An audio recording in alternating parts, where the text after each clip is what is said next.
Good morning, Wrestling Inc. Welcome back to the Wrestling Inc. Daily. It is me, your managing editor of WrestlingInc.com, and I am joined here, as I am now every Thursday, to talk the news of the day with our very good friend. You may know him as Pollo Del Mar, but here it is Paul Pratt. Paul, welcome back to the Wrestling Inc. Daily. So excited to be back with you, Nick. Yes, wonderful. Wow, there was like a little delay there. I didn't know if I had I don't know if there I had, was. Yeah, that was weird. That was weird why there was a delay. I don't know. Anyway, we have a great show here planned for everybody today. We're going to be diving in. We're going to be talking the news of the past 24 hours. Obviously, some Dynamite news, but some huge WWE news as well that we'll kick off with. Also, if you're listening in audio form, after I jump off this here today, I'm going to be diving on to the Progress Chapter 111 One Leg in the Air media call with Kanji and Giselle Shaw. So I will be participating in that, and they're going to let us pull the audio. So the audio show actually goes out a little late today because we have to wait for that. The rest of you who are watching live right now on YouTube or all the social media channels, you're getting the show out of the gate. Boom, there you go. And that's how it works Monday through Friday, noon Eastern here on the show. Absolutely. And if you're watching us live, of course, you could dive into the chat room. There are multiple chat rooms. Paul, I see you are already in the Twitch portion of the chat room. Yes? Yeah, why not? Sure. Why not? Let's go over there and interact. I see our good friend Pratik Banjade here. Hey, good morning, guys. How are you doing? Great. Feeling awesome. Thanks for jumping in the YouTube chat room there. Leave your comments, everybody. We'll pull them into the show throughout the show. And later on, after we hear from the Progress Media call and do the news, we are going to look at what you think is your favorite match, the match you're most excited about going into AEW Double or Nothing. All right, with that, let's waste no more time. Jump to the chat room, guys. Let's get this going. News you can use, news to leave a bruise. Man, some big bruising news yesterday. PWInsider.com, the first to announce that there were some WWE releases going down yesterday. We'll start with the big one. NXT referee Drake Younger, a.k.a. Drake Wirtz. He is now gone from the company. Fightful reporting out on that one that multiple wrestlers didn't feel comfortable working with him. He had stormed out of an inclusion meeting that Triple H was conducting a few months ago. He had become confrontational with other talents about their mask policies. It just seemed like it had become untenable in a matter of time for Drake Wirtz and for the good of that locker room. I say great, but at the same time, what a sad story, man. This is a guy a lot of people wanted to see get hired, and ultimately a lot of people wanted to see get fired. That's a real sad story, you know? Yeah, we have seen a lot of reports indicating that it stems from him showing up at a board of directors meeting in South Florida, talking out openly. He zoomed into this call, talking really openly about some anti-masking policies and some other very strange things. And then to find out that sort of carried. The other part that I want to say about that is that I was shocked to see him zoom in while wearing an NXT shirt. Yeah, it looked like the video that I saw. He was wearing NXT branded stuff, and that's where I would imagine, we can't really expect people should be protected for their political beliefs in a work environment. That absolutely. But when you zoom into a call to make some pretty inflammatory statements and you're wearing your work-related paraphernalia, it would probably be frowned upon. Yeah, and Miguel is agreeing with us here. A lot of people were rooting for him, but he messed up. Anthony Y, Drake being released, kind of shocking, but with all this stuff about him, I guess it's kind of a no-win situation. Yeah, it had just become untenable, and I really hope that that Drake can find himself around people that can help him get out of whatever kind of spiral he's in at the moment. This doesn't need to be a sad story. It's just unfortunate that there are so many people kind of falling into, this kind of anger and, irrationality at the moment, Paul. It's unfortunate. I mean, I think the question to ask would, aside from losing his job, does he think he's in a spiral? Right? Because he's standing, obviously he's very passionate about his political beliefs and he's vocalizing those. So it's perhaps something that he doesn't consider a spiral, and he may feel that his release would be considered unjust. I think, again, for me, it would just relate back to I have some pretty radical political beliefs as well. I don't make those statements while I'm, dressed up in my shoot jobs paraphernalia. That's, I think, what it really comes down to. But also I want to say it's really surprising that as right-leaning as a lot of the people in the upper levels of the WWE are, that they found that something so, problematic about this. Yeah. Well, and when talent becomes uncomfortable and they're uncomfortable in the ring, that's the priority, right? You can't have people working together in an environment where you're supposed to be about safety and not trusting the other person. So, it's about the culture. It's about the locker room. I think it's a good thing for the moment, but I do hope Drake figures out a better path. Well, also here from yesterday, NXT referee Jake Clemens also released, does not have the same referee record, I believe, as Drake. Former MMA Horsewoman member Jessamine Duke also gone from the company. Ronda Rousey pregnant, moving into motherhood. Doesn't seem like she'll be back in the fold here. These were women that are friends of hers that were brought in. I think we saw Jessamine in Raw Underground. Really didn't get to see much more of her than that. She never quite had the pop of Ronda and some of the other women that were brought in with her, though, at the same time. Yeah, many of the releases that we're seeing tied to yesterday are people who, with the exception of one person who we just saw on television a couple nights ago, are people that it would have been easy to forget that they're even with the organization because they have been underutilized at a minimum for at least a good year. Sure, yeah. By the way, Ryan W. here. Here's to the new co-host representation. That was a super chat. Somebody paid $2 just to tell you they like you, Paul. Wow, thank you. I appreciate that. I appreciate anybody who's showing up for any good reason to listen to us, especially if that good reason is me.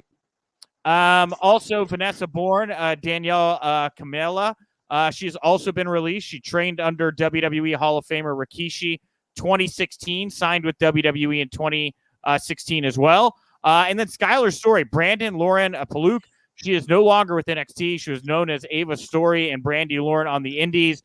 Miguel, back in here, Brandy Lauren, SMH. She never got a chance. I never really got to know much of Brandy's in-ring work. But I know she had a lot of passionate fans out there. I don't know if you have any thoughts on that. The unfortunate reality for me is that I did not get to experience many of these people prior to them signing with WWE or NXT. And then once they did sign, we haven't gotten to see them on television. So as a casual viewer, I would have to go back and even remember. It's very likely I did see some of these people, but we're talking 2, 3, sometimes even more years ago that they would have been available for us to see in any capacity outside of WWE.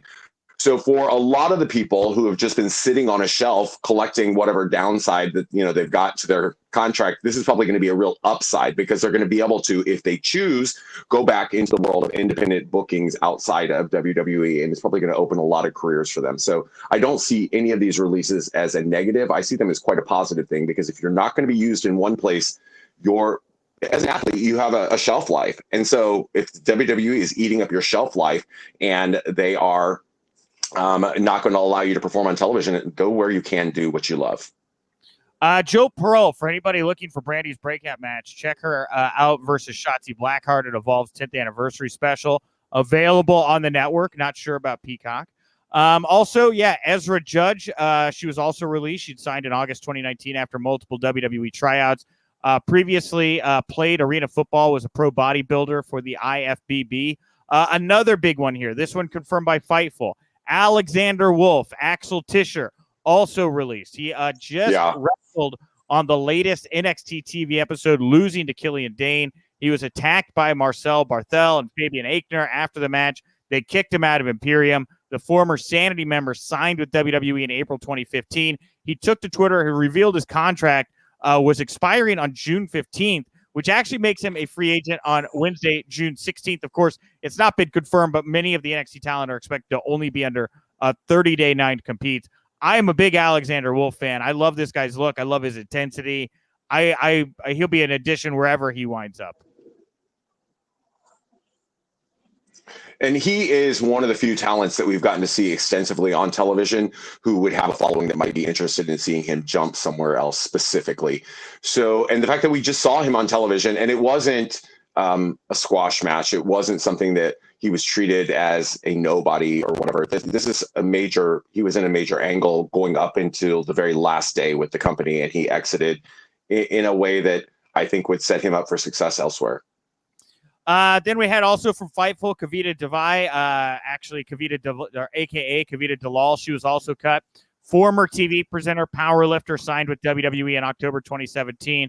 Became the first female pro wrestler of Indian nationality to wrestle for the company. But she is still at India, not expected to return anytime soon. She noted on social media earlier this month that her mother-in-law passed away, which was separate from the January emergency. PW Insider noting that the talents released were all told of their departures that they were due to budget cuts. It's still being rumored that more cuts will be made, but nothing has been confirmed as of this writing. The initial plan was for cuts to come around 3 weeks ago, shortly after the main roster cuts, but the decision was made to hold off until today. No reason why, but the talent started being informed of their releases yesterday around 11 a.m. Eastern. I have to feel like the decision to get back in business and heading on the road and production costs has to be weighing into some of the decision-making going on right now. Absolutely. You know, when you look at the fact that over the last year, WWE has posted its largest financial gains in years, what that speaks to is the loss of the overhead cost of the production of on-the-road events, which sometimes, as much as they make, still don't, they balance out into almost a break-even situation where they're making more perhaps from like, you know, merchandise sales at those events and things like that, other than the production costs. Those are very expensive things to do. And when you are returning to that kind of business model, and after a year plus away from it, you're going to have to re-examine where you need to cut corners. I don't necessarily, we not only saw this thing go away, but we also saw that, remember last week we talked about the talent management, or a couple earlier this week, you talked about the talent management portion of WWE starting and stopping within weeks. So they are really going to be in a cost-cutting situation for the next few months until they figure out how this return to the road is going to pan out. Well, my last WWE item here before we get to the AEW news here, of which there is quite a bit. WWE used several Florida fitness models for the Raw opening segment with MVP and WWE champion Bobby Lashley on Monday night. The women booked for the segment were Brianna Lewis, Daja Monte, Amanda Melendez, Ashley Ramputi, and a woman who bills herself as fit model Valeria. The women apparently have no other connection to pro wrestling. Monday's Raw opened with the women escorting Lashley from the locker room to the ring, celebrating his Backlash win, and they ended up looking on screaming as McIntyre and Lashley fought to the end of the segment. So there you go. That's the story behind the women on Raw, Paul.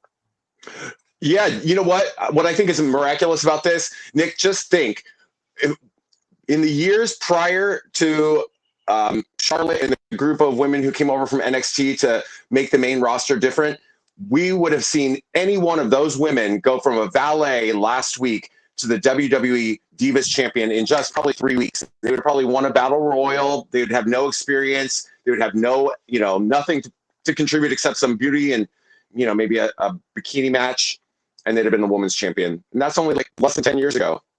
I don't discount these women getting into the business, Paul. I think there's a good chance they've got a taste of it. I don't discount it. I don't.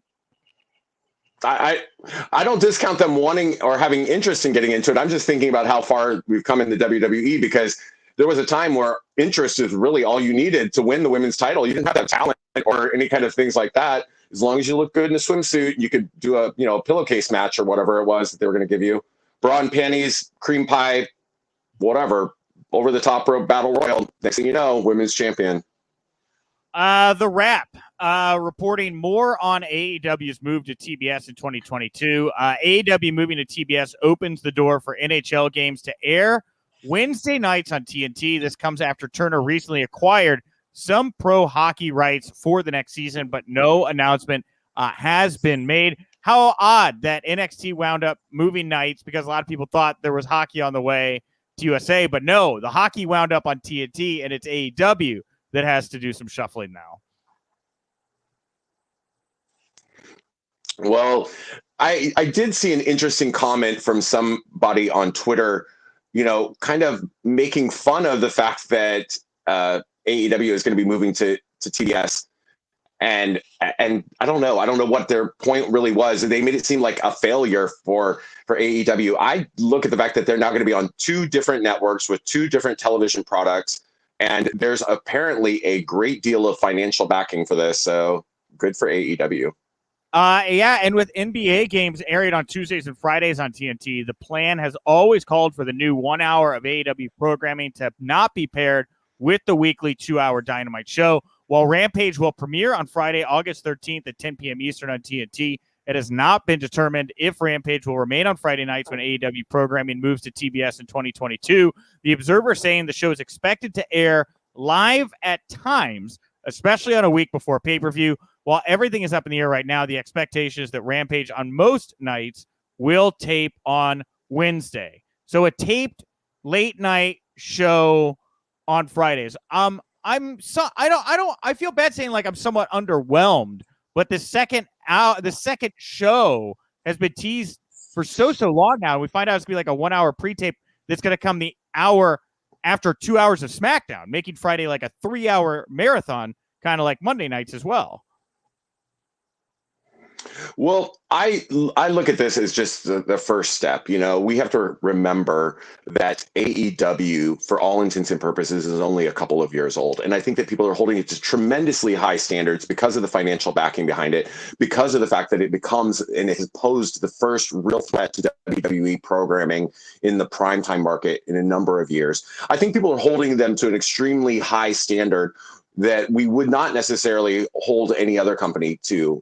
You know, if you found out that any other company was moving, we made a big deal about Vice getting MLW, right? Like, and it's going to be pre-taped. It's going to be, but we're excited because Vice is going to be offering pro wrestling content. So the fact that TBS is going to be offering pro wrestling content, you know, on a Friday night, I think that this is a win for wrestling fans. At some point, we're going to reach this point where we're going to be thinking to ourselves, God, I just do not have enough time to watch all the wrestling that's on television, much less the amount of wrestling that's on every other content provider, whether that's YouTube or Twitch or IGTV or Fight or whatever. Yeah.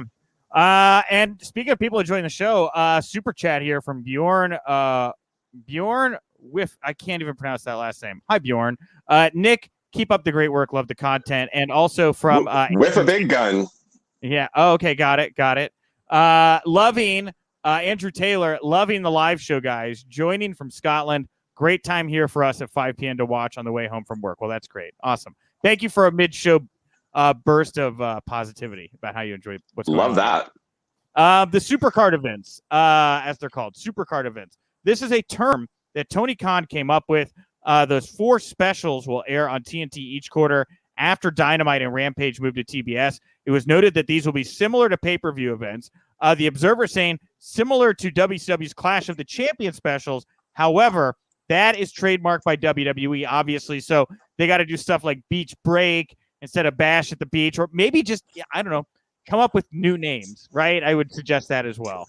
I would like somebody to, I'd like somebody to Google the term supercard, because if I'm not mistaken, Tony Khan did not make that up. I could swear that those supercards were what we used to call those joint NWA and AWA shows, or all of those giant like conglomerations. I don't think he came up with that term, but I mean, good on you, Tony Khan. Tony Khan came up with it. 100%. That's a Tony Khanism right there. Supercard. No, Tony, I agree with you. I don't think Tony came up with that term. But this really realistically comes out to 8 pay-per-views a year now, right? 4 on traditional pay-per-view, 4 on TV. Miguel here jumping in with Battle of the Belts, which is a name I believe that they have trademarked as well. I think that the 8 pay-per-views will be better for them. I think that they're still they kind of already build to these natural kind of big shows throughout the year anyway on free TV. But I think by having them on pay-per-view and then elevating them to TNT, I think, and it's not like you're doing one a month, you're going to have, 5 to 6 weeks between each one. I just think they're going to be able to tell better stories. I think they got so many characters and situations.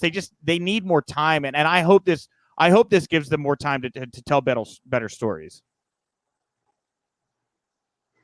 It seems like AEW speeds through absolutely speeds through stories. There's no time for anything to marinate. We talked about this on the last show. I lamented the fact that we didn't even get 2 minutes of in-ring time with SCU to say goodbye to them. We had to like immediately cut to a break and some other promo backstage because they were so busy building that Moxley Kingston eventual confrontation that we got more of this week. And we actually saw more of SCU or heard more about SCU breaking up on this week's episode than we got to see last week when it actually happened. It was pathetic. Yeah, totally. Well, also here in the chat, Antonio Garcia, I think Rampage would even work as a 2-hour show if the bars that show MMA and boxing on Saturday nights would use the same screen for wrestling on Fridays. I just don't, knowing how bars work, it's tough. It's a tough sell to start off their UFC. Man, I walked into my local Taco Bell KFC a week and a half ago, and they were showing Impact Wrestling on the big screen in the KFC Taco Bell. I took a picture of that. I was like, I wish I could eat in because I want to be able to watch the rest of this episode. Also, it appears that the new expanded agreement between AEW and Warner Media will also bring a financial boost to AEW. Khan's full quote from the Warner Media press release mentions a financial upside to the new agreement, which will give AEW the opportunity to continue to invest and grow.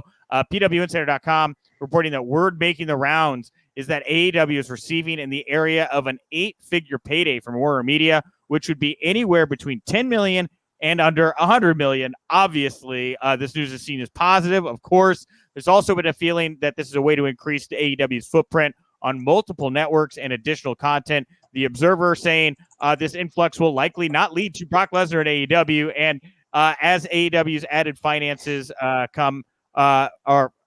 concerned, this is not going to make a huge difference to Daniel Bryan either, although obviously we don't know what Daniel Bryan's next move would be. So tons of money, more than $10 million that AEW just got.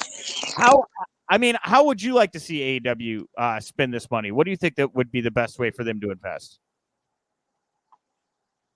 Well, it's interesting to me that people's first thoughts apparently go to Daniel Bryan and or Brock Lesnar. Neither one of those individuals entered my mind. I personally, this is coming from somebody who's watched those shows live for months, actually at Daly's Place. They have such an enormous amount of talent on that roster. And when you're watching live, you see it on television, but both sides of the ring are surrounded by actual talent that are under contract to AEW.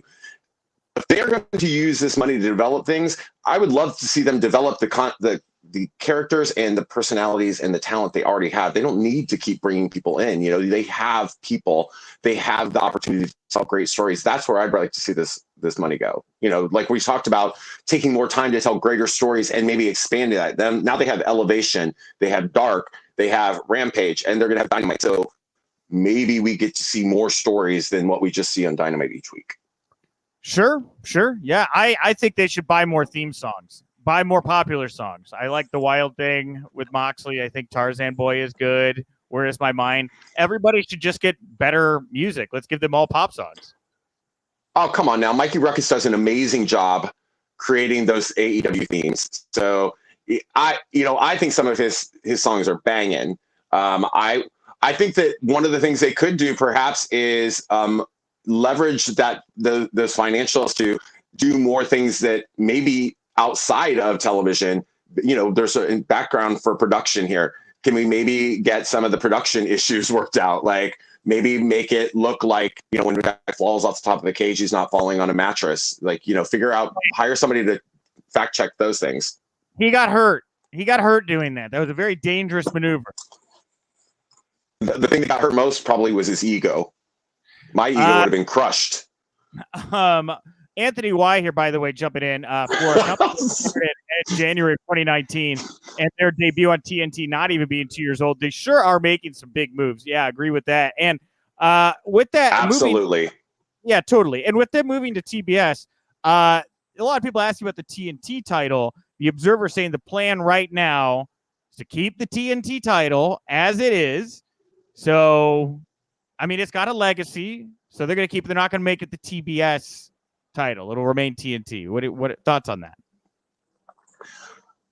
Well, what I've always thought is that, yes, TNT equates to the television channel they're on, but really it's the TNT title of AEW Dynamite. So TNT being an explosive, Dynamite the same thing. That's how I always took it. So I mean, yeah, it was a co-branding thing, but I think that they were looking beyond that. I never thought it was the best title name anyway, but whatever. I don't hate it. And with the Miro did make a move, by the way, on his. Oh, sorry. I was going to say Miro did make that thing on his social media where he showed that he, when he won the TNT title, he was taking a television set and he's like, I'm the TV champion now. So. And lastly here, coming out of Dynamite last night, AEW has announced that Austin Gunn, who faced Anthony Ogogo on Dynamite, sustained injuries during the match. He's going to be out of action for 8 to 10 weeks. The one-sided contest saw Ogogo striking his opponent several times in the gut, led to Gunn bleeding from his mouth. When the referee tried to stop the match initially, Gunn stopped him and went for a single-leg takedown to no avail. Ogogo eventually hit Gunn with a pop-up punch in the face, and that's when the referee called off the match. Tickle me suspicious here, Paul, but I don't know. This feels like a way to put over this pop-up punch and really make him seem more effective going into this match with Cody. I don't know that Austin Gunn is, I don't know. I'm just questioning it. That's all I'm saying. I mean, worse ways could be used to put over Anthony Ogogo. I wish that before they had pushed Anthony Ogogo into this big match with Cody, we had gotten to see a proper build. This is one of the things we're talking about in terms of telling stories. Bringing Anthony Ogogo onto TV for maybe the second time ever and having him attack Cody and then move us into this big pay-per-view type of match between the two is really ineffectual because we don't really know him from anywhere. We don't have an emotional connection to this personality. We don't have a fear of this finishing maneuver. We haven't had a track record of people being put out of action. So they're trying to speed this up. I would not doubt if this situation with the Guns is part of that. All right, everybody. Well, that'll bring us to the end of the show here today. Thank you so much, Paul, for joining me at the top of the show to talk all the news today. Thank you to everybody for tuning in, jumping into the chat room. We really appreciate your support. And, of course, thank you to Progress for allowing us onto that media call. If you're listening to us in audio form, thank you for sticking around to the end of the show here to hear us in the mailbag. At WInc Daily, WInc Daily over on Twitter. That's the account to follow if you want to vote in our daily polls, you want to leave feedback, find out about new episodes, anything really, at WInc Daily is the place to go to. Today's poll question: which AEW Double or Nothing match are you most looking forward to? Is it Omega Pac versus Cassidy, or Omega Pac Cassidy, Sting Allen versus Sky Page, Bucks versus Moxley Kingston, or some other match that I have not listed here? With about 200 votes here, 45.8%, they go with the main event triple threat. 39.6%, the Bucks versus Moxley and Kingston. 6.3%, only 6.3% for Sting and Allen versus Sky and Page, and 8.3% for the other write-in. What'd you vote for, and what do you make of the results here, Paul? I was a write-in vote. I think Britt Baker versus Hikaru Shida is the match that I'm most intrigued by on this, in large part because of the fact that we have gotten to form that emotional connection I keep kind of harping on here with Britt Baker. We have either you love her or you hate her, you find her hilarious or despicable, whatever it is, you have an emotional connection to her. And I think that we've watched her on an upward trajectory over the last 1.5 to 2 years of AEW Dynamite. I believe Double or Nothing is going to be her chance, and she's going to take the women's title. I voted the triple threat just because I think there's a good chance Orange Cassidy takes his belt, and I'm very intrigued to see what Orange Cassidy with the AEW championship looks like. Mm-mm. Oh no. I went on. I made my heel turn the very first episode of this year. I'm not a big Orange Cassidy fan. Yeah. I think that this could be a great opportunity. I think this is a great opportunity to build him towards that eventual win. I don't think now would be the time to do it. I wouldn't be shocked if they do, though, because as I said last time, we're going to have a full Daily's place. I think they could give us the feel-good moment that people want without putting that belt on him by giving us Jon Moxley and Eddie Kingston taking the titles off of the Young Bucks. Everybody is really, really invested in Eddie Kingston, and it would be great to see him finally live up to that potential that everybody thinks he has and move him forward by pairing him up in this World Championship match. Well, some comments here, and we'll read some of your comments from the comment section as well.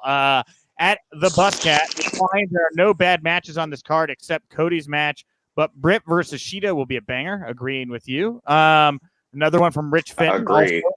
Yep, you agreed with that. Another one for Baker Sheeta here from Greatest 91 that you also agreed with. The at Name Dropper 5000, the disrespect for Baker versus Sheeta, the real main event. Yeah. Well, another one. I agreed with that wholeheartedly. I was shocked, Nick, that you did not include that match on our poll. Look, I picked the triple threat main event. It's Sting's first match in 6 years, and then what closed Dynamite. I did not think that I was making controversial picks here. I'm glad that the Sheeta fans are very passionate. I think that you're right. I think there is a very good chance that is a better match than the Sting Darby Allin versus Sky Page match. I'm not disagreeing with anybody here. So the picks were. I don't think there's going to be anything wrong with the Sky Page match. I mean, it's got Ethan Page and Scorpio Sky in it. I just don't have an attachment to it like I do the Sheeta, and the strong desire to see the AEW Women's title finally get that boost that it needs. At Suboptimal Dad said anything with Ethan Page in it, and that'll bring us over here, to the comments section. Let's see here. Anthony Y. I'd like to see Cody versus Ogogo in a flag match. Yeah, Cody now full out rocking the American flag to the ring. He's Rocky. Thoughts about new Cody, Paul? I'm a fan of old Cody. I'm a fan of the American Nightmare. I've never been a fan of the American flag toting thing, especially. Why? Because why? My question is why. It doesn't make sense to me. I don't really care for this at all. As I said, it would be much more interesting if it was Bulgarian flag with Miro. Last one I'll bring up is I think Mox and Eddie K for the tag titles, and I see Christian winning the Battle Royal and Omega retains. That sets up Christian versus Omega. And look, Christian looked really good in the opener versus Pac there. He looks so out of place, I feel like, in AEW. I don't know if it's status. I don't know if it's style. He just feels like he just feels a little out of place, Paul, in AEW to me. I don't disagree with that. I just think that we haven't seen the build for him. I reflect back on when he came over to Impact many, many years ago, and I thought that he eventually found his place. It just feels very off. He's also one of the only people on the entire roster who's not shacked up with some kind of faction, right? So, I mean, he hasn't found his family there yet, Nick. We have to give him time to marinate. Let him find his place. Surely he's going to be recruited by multitudes of factions anytime soon. All right, everybody. Well, that'll bring us to the end of the show. I'll be back tomorrow. Christy Olsen will be in the hot seat. I will also have my latest conversation with veteran WWE referee Jimmy Corderas. Of course, if you like the Wrestling Inc. Daily, support WrestlingInc.com. We're on all your favorite social media platforms. Of course, Monday, Tuesday, Wednesdays, Fridays, weekends after pay-per-views. We do the Wrestling Inc. podcast live here over on the YouTube and all our social media channels as well. Hey, Paul, thanks so much, man. I feel like we were struggling with a little bit of a delay here today, but I feel like we got through it. I thought it was very good. Comment section was very good. What do you want to plug, promote, put over here before we wrap up the show today? Yeah, I mean, I guess that the only thing that I would plug or promote is the fact that I am also on Twitch. I did an AEW watch along last night on Twitch at twitch.tv/Pollo Del Mar. And, I just look forward to seeing everybody back here next Thursday, noon Eastern Standard Time. I love seeing the tweets that we get reference to the show. So please keep tweeting us. Please keep listening and tuning in. I really appreciate that kind of interactivity with social media. Yes, 100%, everybody. I echo everything Paul just said. Thank you all so much for engaging, listening to the show. I will talk to you tomorrow. I'm Nick_Hausman over on Twitter. Thank you so much. And remember, if you winked, you didn't miss it.